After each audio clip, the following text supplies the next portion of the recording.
O'zbekiston Jahon chempionatida FIFA rekord pullarini e'lon qildi. Turkiyada yo'l transport hodisasi oqibatida o'zbekistonlik ayol, uning turmush o'rtog'i va 2 oylik farzandi halok bo'ldi. Eron Jahon chempionatini to'xtatish bilan tahdid qildi. O'zbekiston Jahon chempionatida FIFA rekord pullarini e'lon qildi. Joriy yilgi Jahon chempionati ishtirokchilari o'rtasida jami $871 million mukofot puli taqsimlandi. Bu haqda FIFA xabar berdi. 2026-yilgi Jahon chempionati nafaqat ishtirokchilar soni va o'yinlar miqdori bo'yicha, balki sovrin jamg'armasi jihatidan ham turnir tarixidagi eng yirik musobaqalardan biri bo'ladi. Manbaga ko'ra, yangi format tufayli hatto guruh bosqichidan o'ta olmagan jamoalar ham sezilarli mablag'ga ega bo'ladi. Mundialda ishtirok etgan har bir terma jamoa kamida $12,5 million mukofot puli oladi. Bu 2022-yilda Qatarda bo'lib o'tgan Jahon chempionatiga nisbatan ancha yuqori ko'rsatkichdir. O'shanda guruh bosqichida musobaqani tark etgan jamoalar $9 million dan ishlab topgan edi. Musobaqada muvaffaqiyatli ishtirok etgan sari mukofot mablag'i ham oshib boradi.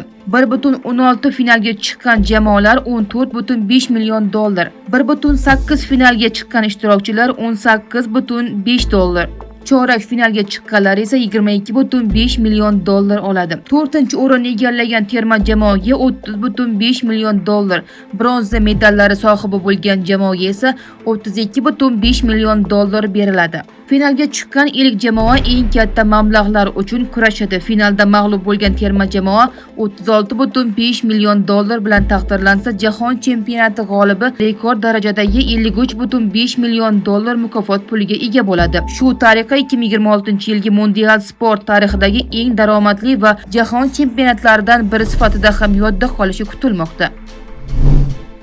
Turkiyada yo'l transport hodisasi oqibatida o'zbekistonlik ayol, uning turmush o'rtog'i va 2 oylik farzandi halok bo'ldi. Turkiyaning Istanbul shahrida sodir bo'lgan yo'l transport hodisasi oqibatida bir oila halok bo'ldi. Bu haqda Hurriyet nashri xabar berdi. Ma'lum qilinishicha, fojia 11-iyul kuni ertalab Chekmekoy tumani hududlaridan o'tuvchi Shimoliy Marmara avtomagistralida yuz bergan. Sabiha Gökçen aeroportidan qaytayotgan 29 yoshli Sadik Gunden boshqaruvidagi yengil avtomobil shu yo'nalishda harakatlanayotgan yuk mashinasiga orqa tomondan urilgan. To'qnashuv oqibatida avtomobil yuk mashinasi ostiga kirib ketgan. Mashina ichida qolib ketgan haydovchi Sadik Gunden uning o'zbekistonlik fuqarosi bo'lgan 31 yoshli turmush o'rtog'i Aziza Xattamova Gunden hamda 2 oylik o'g'li Timurxon Gunden voqea joyida halok bo'lgan. Hodisa joyiga yetib kelgan qutqaruvchilar uchala jasadni avtomobildan chiqarib olgan. Mahalliy OAV ma'lumotlariga ko'ra, er-xotin 4 yil oldin turmush qurgan. Ularning yana 3 yoshli Said ismli farzandi ham bor. Bola voqea sodir bo'lgan paytda ota-onasi bilan birga bo'lmagan.